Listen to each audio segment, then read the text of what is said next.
હવે ખાસ કરીને જોવા જઈએ તો ઘણા બધા મિત્રોને એવું થતું હશે કે જો જુલાઈ મહિનામાં વાવણી થાય તો શું વરસાદ મોડો થવાનો છે? એવું નથી થવાનું. ઘણી વખત એવું બનતું હોય છે કે આપણે વરસાદ પડી જાય પછી કદાચ ગેપ ન મળે અને ખેતરમાં આપણે વાવણી ન કરવા જઈ શકીએ તો પણ આપણે વરસાદ પડી ગયો હોય છતાં પણ વાવેતર લેટ થતું હોય. ઘણા બધા મિત્રોને બીજું પણ કારણ હોય. ખાસ કરીને ઉત્તર ગુજરાતના વિસ્તાર છે એને તો સૌરાષ્ટ્ર અને દક્ષિણ ગુજરાત કરતાં લેટ પણ વાવણી થતી હોય છે. ત્યાં ચોમાસું મોડું પણ પહોંચતું હોય. એટલા માટે આ ઓલ ઓવર ગુજરાતની માહિતી છે. પણ ખાસ જો જૂન મહિના દરમિયાન વાવણી થાય તો લાંબા ગાળાની અને ટૂંકા ગાળાની બંને મગફળી વાવી શકાય. જુલાઈમાં વાવેતર થાય તો પછી લાંબા ગાળાની વાવેતર ન કરવું, 90 દિવસે પાકતી મગફળી વાવવી.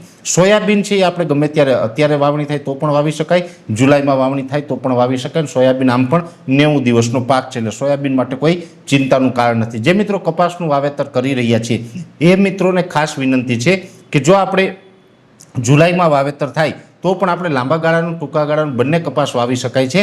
પણ જે મિત્રોને લાંબા ગાળાનો કપાસ વાવવો હોય એટલે કે વધારે દિવસ ઊભે એવો કપાસનું વાવેતર કરવાનું હોય તો ખાસ ધ્યાન રાખવાનું આપણી પાસે પાણીની વ્યવસ્થા હોય, આપણા કૂવા બોરની વ્યવસ્થા હોય અથવા તો આપણા તળમાં પાણી હોય, ચોમાસા દરમિયાન પાણી થઈ જતા હોય તો જ આપણે લાંબા ગાળાનો કપાસ વાવવો, નહીંતર આપણે ટૂંકા ગાળાનો કપાસ વાવવો જોઈએ. અને જૂનમાં વાવેતર થાય તો બંને વેરાયટી ચાલશે, એમાં કોઈ ચિંતાનું કારણ નથી. એરંડા અને તુવેર આમ જોવા જઈએ તો લેટ વાવેતરનો જ પાક છે. મોટાભાગે જોવા જઈએ ઘણી જગ્યાએ એરંડા અને તુવેર, અને એમાં પણ ખાસ કરીને એરંડા છે એ કચ્છના ઘણા બધા વિસ્તારમાં વધુ વાવેતર થાય, ઉત્તર ગુજરાતમાં પણ એનું વાવેતર વધારે થાય છે. તુવેર છે એ સૌરાષ્ટ્રમાં પણ થાય, મધ્ય ગુજરાતના ઘણા બધા વિસ્તારમાં થાય છે, સાથે દક્ષિણ ગુજરાતમાં પણ તુવેરનું વાવેતર થાય છે. હવે એરંડા અને તુવેર છે એ આમ જોવા જઈએ તો ઘણા બધા મિત્રો છે એ વાવણી થાય ત્યારે જ વાવી દેતા હોય છે. પણ મોટા ભાગે જોવા જઈએ તો એરંડા અને તુવેર છે એ ખાસ કરીને જુલાઈ એન્ડ અને ઓગસ્ટ મહિનાની 15-20 તારીખ સુધીમાં વાવેતર કરીએ તો એ ઉત્તમ સમય ગણાય છે. એટલે કે 25 જુલાઈથી લઈ અને 20 ઓગસ્ટ સુધીમાં ગમે ત્યારે જો આપણે